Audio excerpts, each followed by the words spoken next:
Well, thanks for helping my project. Could you say a little bit about yourself? Sure, yeah. My name is Andrew Burr. I work in the space industry and I've been doing it for a couple of months now. I got a degree in aerospace engineering before that and looking forward to a long career. What got you interested in space?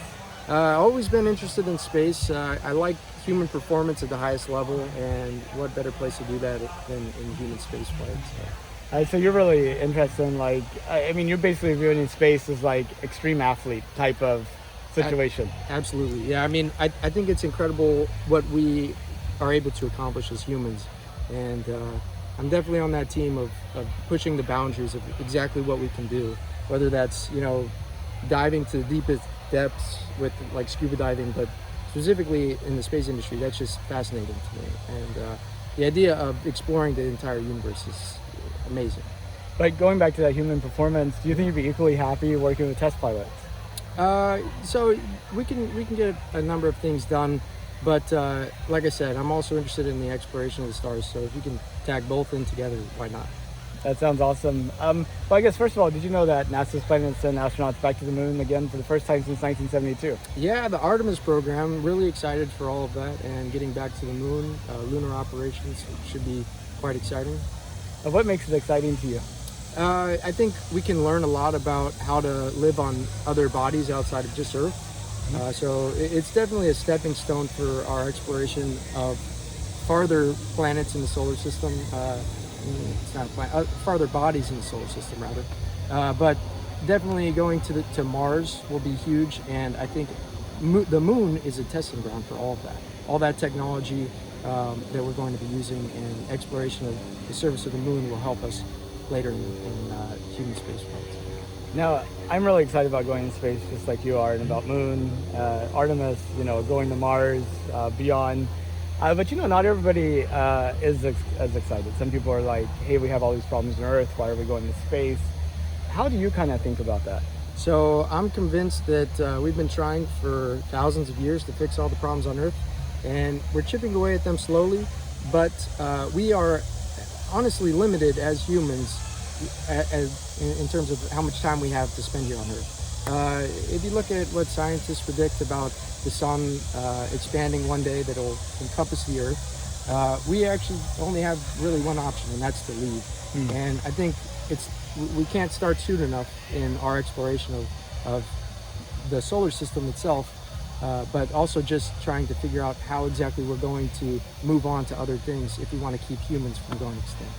Now, I've talked to some people, and they're like, we've messed up the Earth, we shouldn't mess up like the moon too.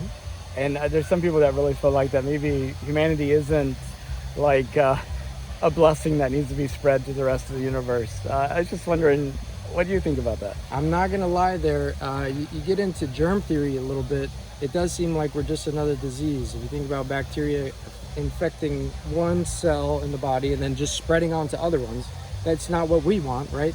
But at the end of the day, I do think that we are just part of the universe, and what we are as humans is the universe discovering itself. I think it's absolutely necessary, but I do think there are steps we can take in order to not ruin everything else outside of Earth. I understand that there has been a lot of things that we could be doing to the Earth to affect it in the long run, but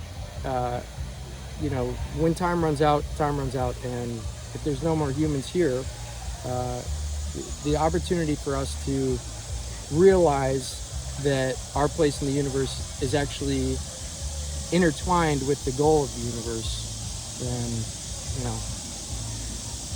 how much time do we have left? That makes sense. About Mars, a lot of people say, there might be evidence of life having developed independently on Mars, and that we need to keep Mars pristine in order to find out that's true, because if we contaminate it, then there'd be a problem. And there's other people that are like, we need to colonize Mars as soon as possible. What's your thoughts? Yeah, I think it's definitely important for us to explore Mars, just in the idea of trying to figure out where exactly life began in the first place. All we know is that there's life on Earth right now, right? So we don't know for sure that anything could develop on Mars. I think there are other locations where life could potentially develop, but for us to learn a little bit more about the origins of our solar system and beyond, then we definitely need to get there. So where do you see humanity in 200 years? 200 years. Well, I definitely think we're going to be exploring other planets within our solar system. I don't know if we'll be interstellar by any means. That's pretty far off and hard to do. Propulsion technology, we definitely need to advance much farther. But I do see us having maybe some permanent bases on other planets. Of course, 100 years ago, we were lucky to have the combustion engine. We didn't have rockets, you know, and you know, we didn't really have commercial airlines. And now we have supersonic jets, you know, and we have rockets that go to space and back. So it's kind of amazing how you kind of have like these spurts in technology. Yeah, things exponentially grow. I would love to see maybe nuclear propulsion be utilized in the space industry, but who knows? If you could, would you take a trip to space? Absolutely, yes. How far would you go? Would you orbit the moon? Would you immigrate to Mars? You know, I don't know about Mars. It's right now with the current technology we have. They call it a 2-year trip, because you launch and then you got to wait 2 years for the Mars and Earth to line up in the correct position. So that's a little bit more than I would be willing, but I think maybe a 6-month tour would be good. Let's say, you know, one of your descendants decides to immigrate to Mars, and it's 200 years in the future, and it's your great-great-great-great-granddaughter, I don't know, and she's in high school on Mars. She's never been on Earth, never been anyplace else. She's on Mars her entire life. For some reason, they're doing a project in history on the 2020s and what made it special. What are some, and I know we're only like 2-3 years into the 2020s, so we have quite a bit more to go, but what would be your hope for the 2020s that would be worth remembering about in 200 years from now? I think it's important to realize that, you know, although we've been to the moon before, going back is a really important proving ground, because technology has advanced a lot over the past, 60 years.